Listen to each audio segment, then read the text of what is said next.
Hello ನಮಸ್ಕಾರ ಸ್ನೇಹಿತರೆ, welcome to the Prithvi Kannada YouTube ಚಾನಲ್ಗೆ. ನಾವು ಇವತ್ತು ಬಾಯ್ಕೊಂಡಕ್ಕೆ ಹೋಗ್ತಾ ಇದ್ದೀವಿ. ಸೊ ಇವಾಗ ಸಮಯ ಬಂದು 4:23 ಆಗಿದೆ ಟೈಮು. ಸೊ ನಡೀರಿ ಫ್ರೆಂಡ್ಸ್, ಬಾಯ್ಕೊಂಡಕ್ಕೆ ಹೋಗೋಣ. ಗಂಗಮ್ಮ ದೇವಿ ಆಶೀರ್ವಾದ ತೊಗೊಳೋಣ ಇವತ್ತು.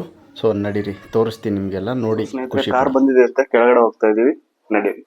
ವೇಟ್ ಮಾಡ್ತಾ ಇದ್ದಾರೆ. ಬೆಳಗ್ಗೆ 4:15 ಟೈಮು. ತುಂಬ ಚೆನ್ನಾಗಿದೆ. ವಾವ್. ಶುಭೋದಯ ಸ್ನೇಹಿತರೆ, ನಾವಿವಾಗ ಎಲ್ಲ ಹೊರಟಿದ್ದೀವಿ ಗೊತ್ತಾ?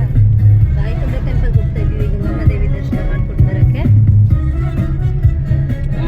ಇವಾಗ ನಾವು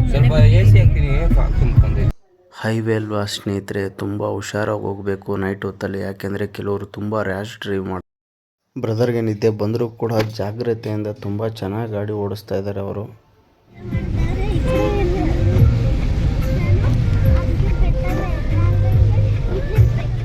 ಕ್ಲೈಮೇಟ್ ಅಂತೂ ತುಂಬ ಚೇಂಜ್ ಆಗಿದೆ. ಕೆಲವೊಂದು ಊರುಗಳಲ್ಲಿ ಮಳೆ ಬರ್ತಾಯಿದೆ, ಕೆಲವೊಂದು ಊರುಗಳಲ್ಲಿ ಮಳೆ ಬರ್ತಾಯಿಲ್ಲ.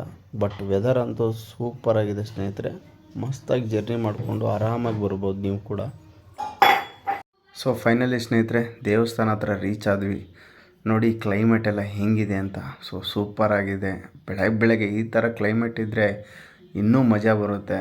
ಸೊ ದೇವಸ್ಥಾನ ನೋಡಿ, ದೇವಸ್ಥಾನ ಒಳಗಡೆ ಹೋಗ್ತಾಯಿದ್ದೀವಿ ಇವಾಗ. ಸ್ನೇಹಿತರೆ, ದೇವಸ್ಥಾನ ಒಳಗಡೆ ಹೋಗ್ತಾಯಿದ್ದೀವಿ. ದೇವಸ್ಥಾನ ಒಳಗಡೆ ಫೋನ್ ಅಲೋವಿಲ್ಲ. ಸೊ ದೇವ್ರನ್ನ ತೋರ್ಸೋಕ್ಕಾಗಲ್ಲ ನಿಮಗೆ. ಸ್ನೇಹಿತರೆ, ದೇವ್ರ ಆಶೀರ್ವಾದ ತೊಗೊಂಡು ಬಂದ್ವಿ. ನೋಡಿ ಸ್ನೇಹಿತರೆ, ನಾರ್ಮಲ್ ಡೇಸಲ್ಲಿ ಎಷ್ಟು ಜನ ಬರ್ತಾರೋ ಏನೋ ಗೊತ್ತಿಲ್ಲ, ಬಟ್ ಸಂಡೇ ಮಾತ್ರ ಸಿಕ್ಕಾಪಟ್ಟೆ ಜನ ಬರ್ತಾರೆ ದೇವ್ರ ಆಶೀರ್ವಾದ ಪಡೆಯೋಕ್ಕೆ. ಎಲ್ಲರೂ ಹಾಯ್ ಮಾಡ್ರಿ. ಸೊ ಸ್ನೇಹಿತರೆ, ದೇವ್ರಿಗೆ ಅಂತಲೇ ಕೋಳಿ ತೊಗೊಂಡು, ಕೋಳಿ ಎಲ್ಲ ಕೊಯ್ಸ್ಕೊಂಡು ಪೂಜೆ ಎಲ್ಲ ಮಾಡಿಕೊಂಡು, ಅಲ್ಲೇ ಅಡುಗೆ ಕೂಡ ಮಾಡಿಕೊಂಡು ಊಟ ಮಾಡಿದ್ವಿ ಎಲ್ಲರೂ.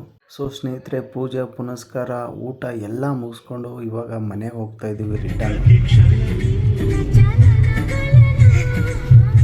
ನೈಟ್ 3 ಗಂಟೆಯಿಂದ ಎಲ್ಲರೂ ಜರ್ನಿ ಮಾಡಿ ಟಯರ್ಡಾಗಿ ಇವಾಗ ನಿದ್ದೆ ಮಾಡ್ತಾ ಇದ್ದಾರೆ. ಸ್ನೇಹಿತರೆ, 15ರಿಂದ 20 ನಿಮಿಷ ಒಳಗಡೆ ಮನೆಗೆ ರೀಚ್ ಆಗ್ತೀವಿ. ಈ ವಿಡಿಯೋ ನಿಮ್ಗೆ ಇಷ್ಟ ಆದರೆ ಲೈಕ್ ಮಾಡಿ, ಶೇರ್ ಮಾಡಿ, ಸಬ್ಸ್ಕ್ರೈಬ್ ಮಾಡಿ ಸ್ನೇಹಿತರೆ.